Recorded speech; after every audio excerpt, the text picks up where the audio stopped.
Did you know that all these aerials have reduced landing lag?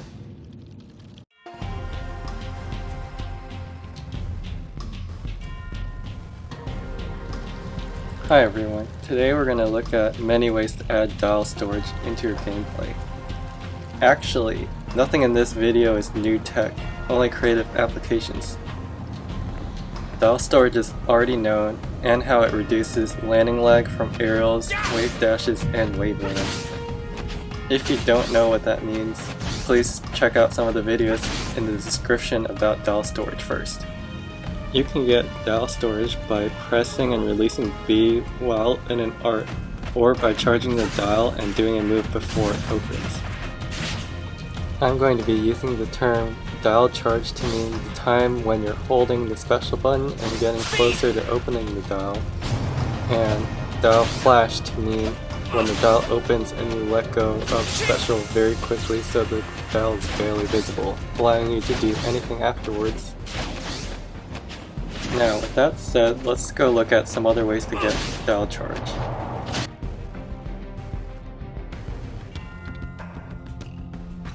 For the first method, when you're in the air, hold special to get some dial charge, then perform an aerial with the C stick. As soon as you land, let go of the special button to do a dial flash. You can also perform an aerial with the grab button, or if you have A+B Smash off, you can use the A button. For the timing, you don't want to react to your landing because that's too slow. After this technique, you can do pretty much anything. Shield is a good option because no extra timing is needed. If you hold shield while you're doing the aerial and while landing, you can let go of special and the shield will come out immediately. Jump can also work, or instead of doing a dial flash, you can let the dial open and put a direction and switch your Monado Art pretty quickly. Be careful with doing a directional input as you might choose a Monado Art on accident. If you release special too early and your vanilla Shulk, you'll cycle to jump art. If you're already in a Monado Art, then you'll just store the charge tile. If you release special too late, then you'll waste some frames. I would only use this for Nair if you want to switch art because Nair already has such little landing lag. You can do some dial storage combos like this. In speed art, the timing is good to do a full hop Nair or full hop Dair.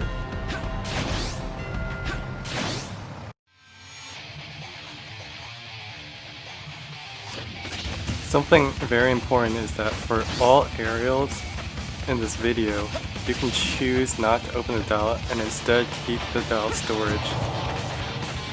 The way to do this is either use A+B Smash and use A to perform the aerial, or simply let go of special before landing.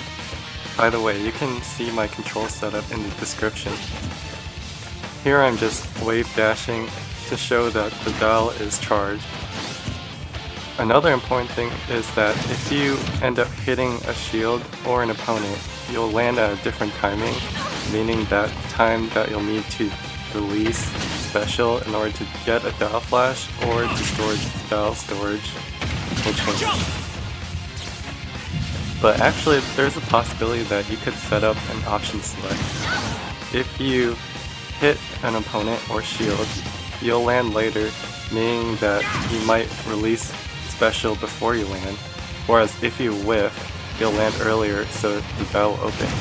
So you have a situation where you'll open the dial to reduce landing lag if you whiff, but if you hit, you'll store the charge instead.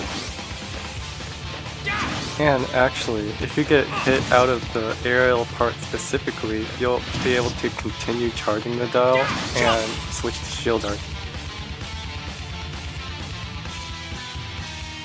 If you want to perform your aerials a bit earlier, you can short hop and buffer charging the dial before performing the aerial.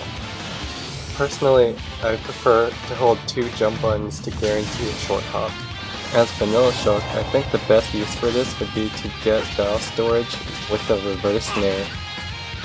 This method is a lot more useful in speed art actually. You have just enough time in one short hop to do a dial charge into Nair, or down charge into fair. It's also pretty good for full hop Bair, up air, or down air.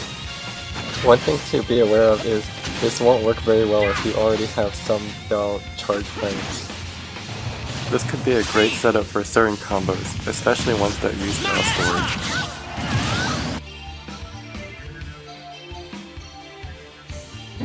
You can start charging the dial and cap it off with a buffered rising aerial.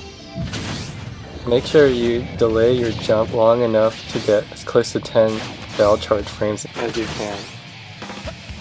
While running, if you skid and turn around, you can actually use those frames to charge the dial. So the input for this would be to run, tap backwards, hold special, and buffer a jump and aerial. This RAR method works best if you have no previous dial charge. You can use it for any aerial you'd normally RAR, like vanilla, Nair, or speed, Nair, or back air. With the same idea, you can do a sliding pivot tilt. Hopefully this gives you some inspiration to find more ways to incorporate dial charge in your play.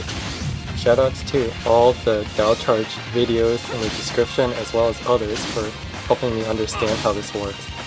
Also, big shout out to Nace and Architect's dial state interaction chart, which is the basis for why some of these dial charge setups work.